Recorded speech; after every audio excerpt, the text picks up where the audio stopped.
Before I start this review, if you're listening to this review after the show, can you please tweet hashtag WWE Balls?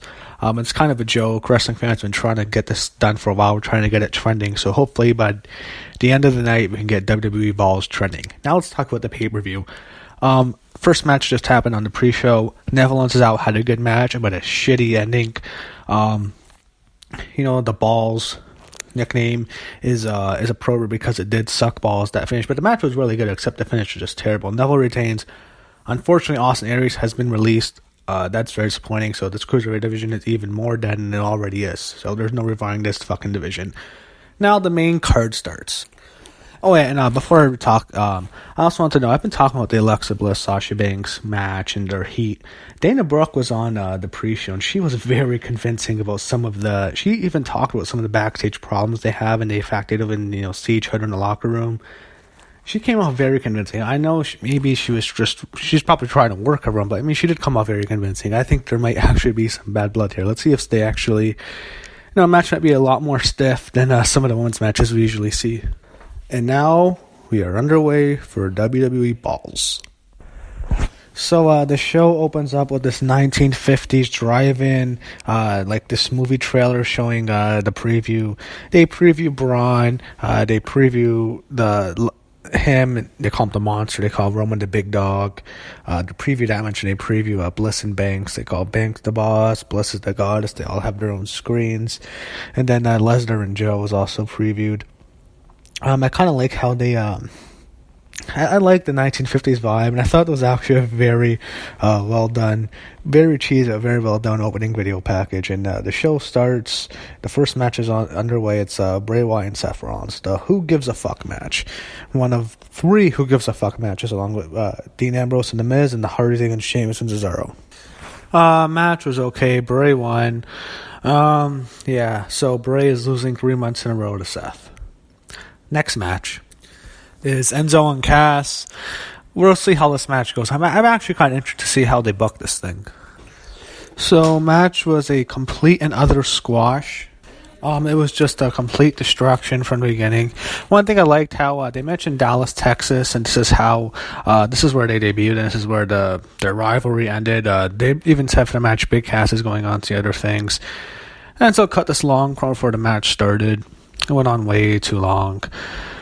It was kind of what I was expecting. So, yeah, it looks like this feud is pretty much over. Maybe Cass feud's a Big Show now. Also wanted to make a quick mention. Big Cass's music sucks. I think it sounds like Baron Corbin's music.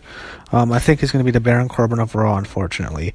So, next match is the Iron Man tag team match. Man, I can't believe I have to sit through 30 minutes of this fucking match.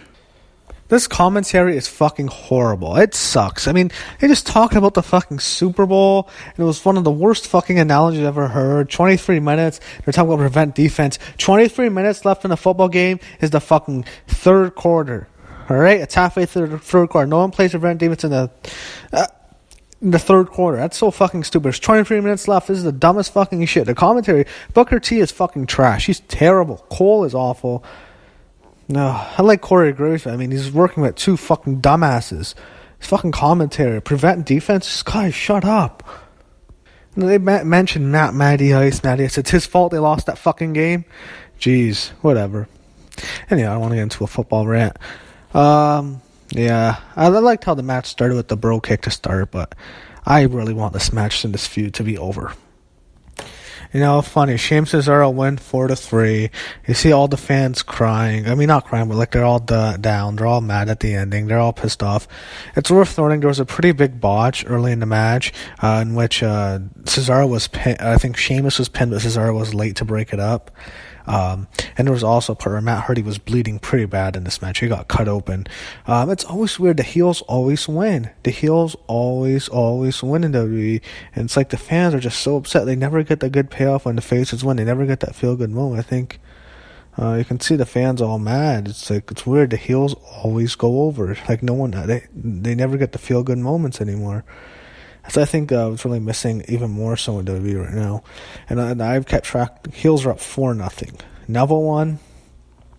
Bray won.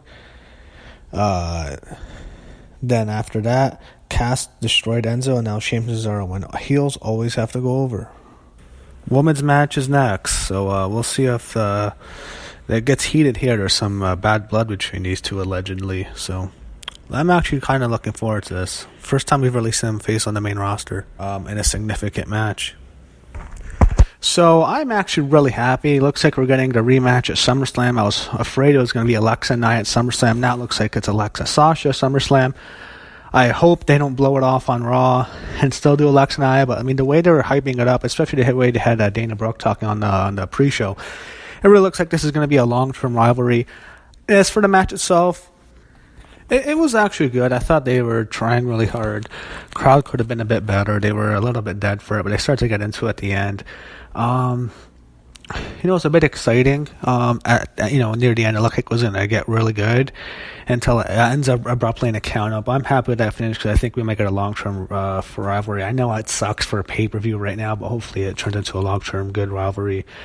After the match, after Alexa gets counted out, Sasha goes after her. They brawl outside, and they go to the announce table.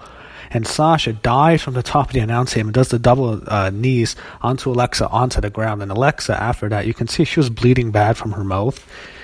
She was bleeding significantly. Maybe it was from those knees. I'm not sure. I mean, the impact, it looked pretty sick. It looked really, really good. I mean, Sasha, she might just blow a knee out doing that fucking move. But second blood spot of the night, you had Matt bleeding, and you have Alexa bleeding bad from her lip.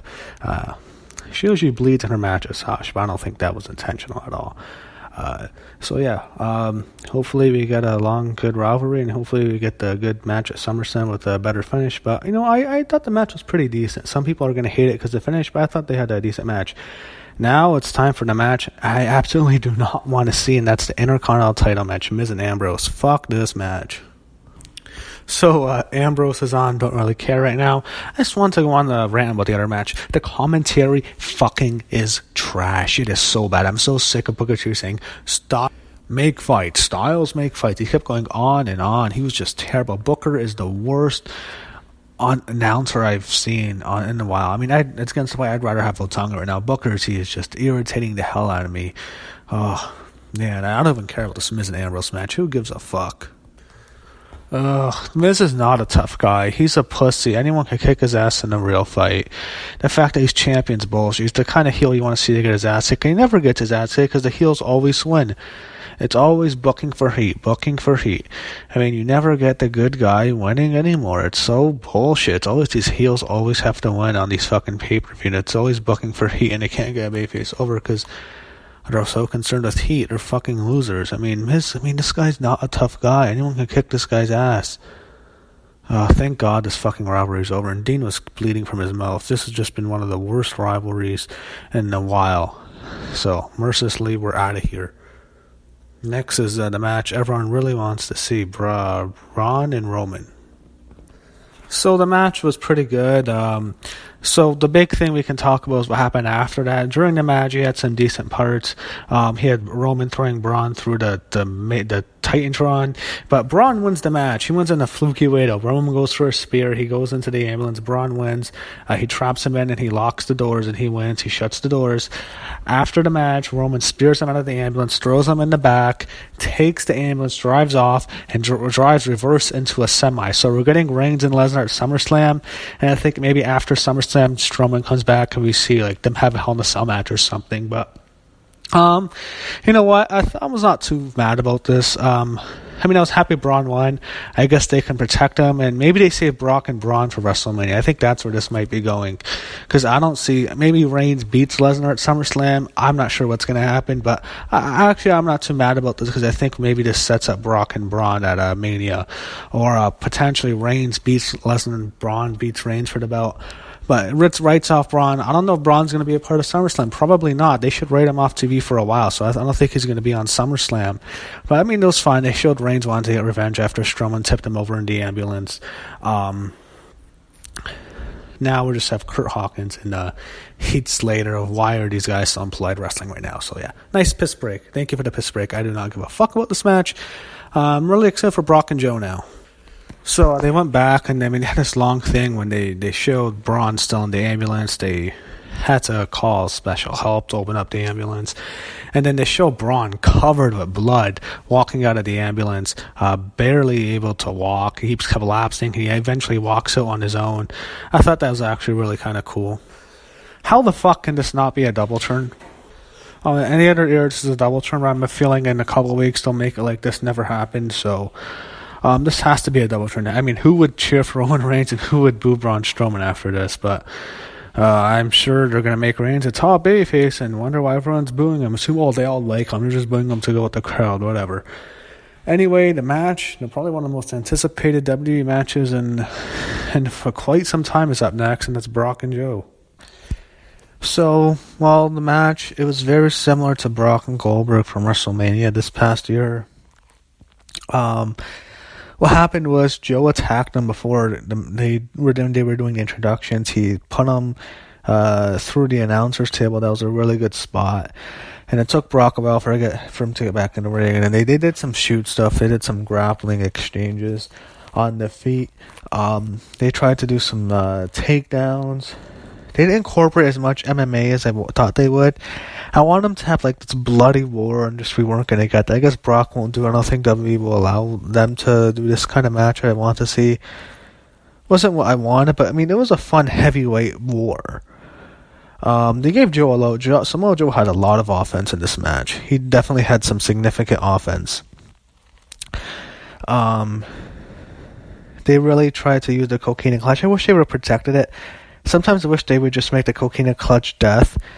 But how it ended was Brock was in the submission. His face was turning purple, and he hit an F5 and won the match. I thought Joe should have kicked out. I thought they could have gone an extra 5 minutes, kicked out some finishers, made it a little bit more exciting. But the match just kind of ended abruptly.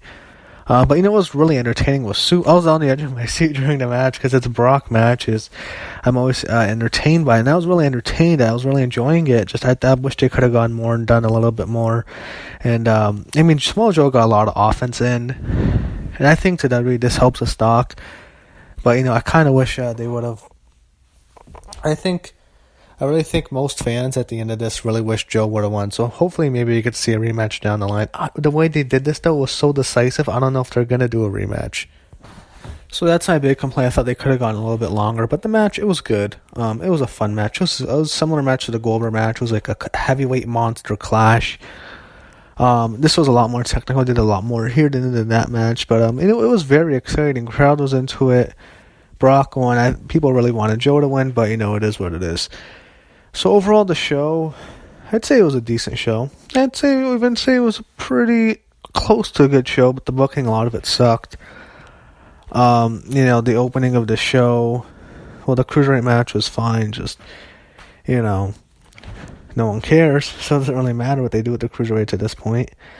The show, they opened up with Rollins and Wyatt. That was okay. Cass and Enzo did a good job of getting Cass over as a monster heel. Poor Enzo. The tag team Iron Man match was decent. It's just didn't need to be 30 minutes. And the last few minutes saved it, but doesn't need to get long. I enjoyed Alexa and Sasha. Hopefully, get a long-term rivalry there. Saw Sasha Banks on the Raw talk. The way she talks about Alexa and the disdain she has for you hearing her voice. It's back then it was working. It feels like there's something there. I don't know.